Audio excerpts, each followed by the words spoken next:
하나님이 기뻐하시는 찬양의 준말이고요.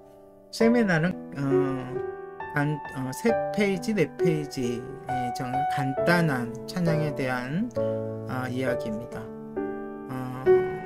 제가 낸 하나님이 기뻐하시는 찬양이라는 내용의 강의는 2번 정도 걸쳐서 사이클이 끝났고요.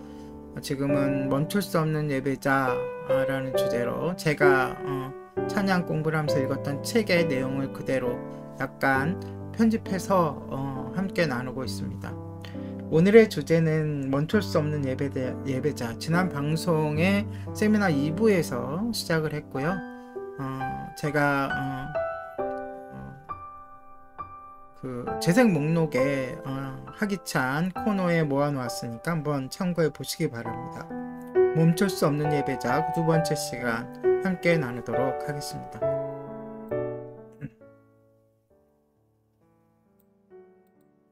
네, 여러분 골리앗 하면 어떤 생각이 드십니까?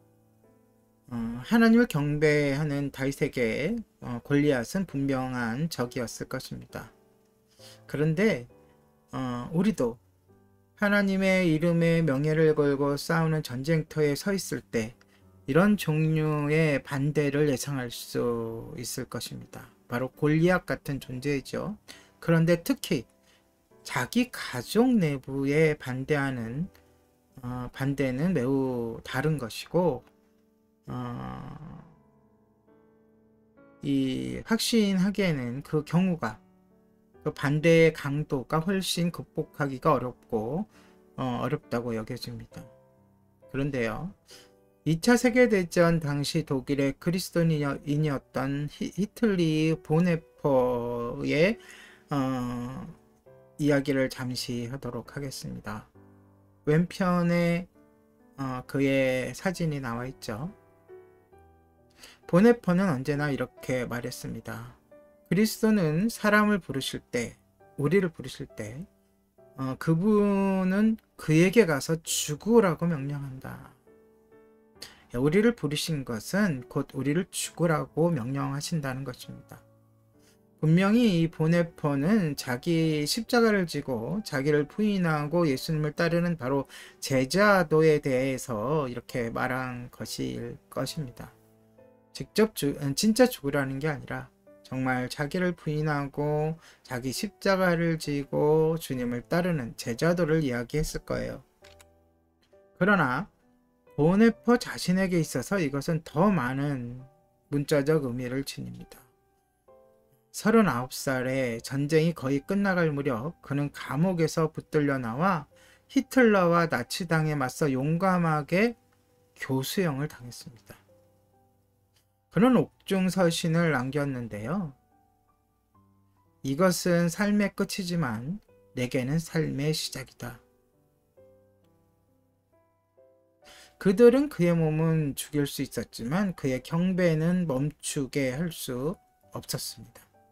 멈출 수 없는 예배자는 기회가 있을 때마다 어디서든 예수님의 이름을 높이는 용감한 복음 전도자입니다.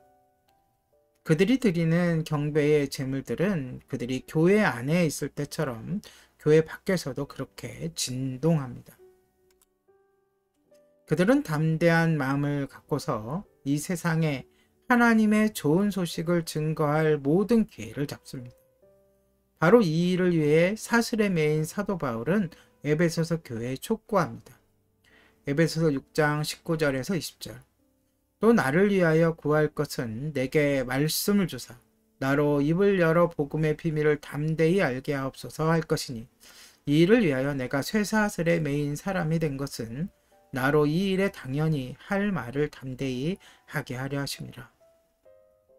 또 예수님을 전하기 위해 다시 감옥에 들어간 사람. 그는 담대했기 때문에 체포되었죠. 그러면 상식적으로 이렇게 말했을 것입니다. 다음에는 내가 입을 꼭 다물고 있도록 기도해 주세요. 그러나 그 말 대신 그는 보다 더 담대하도록 기도합니다. 바울의 평생의 사역은 자신의 영광스러운 예수님을 알리는 것이었고 그로 인해 자신이 고통에 휘말린다면 당연하게 기꺼이 받아들였습니다. 사도 바울에게 더 담대하게 해달라는 기도가 필요했다면 하물며 우리는 얼마나 더 그런 기도가 필요하겠습니까?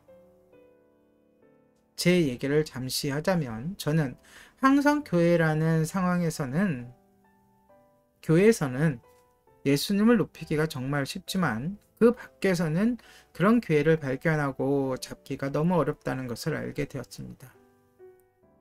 이러한 사실을 그냥 내버려 두면 어떻게 될지는 2부에서 2부 세미나에서 계속하도록 하겠습니다.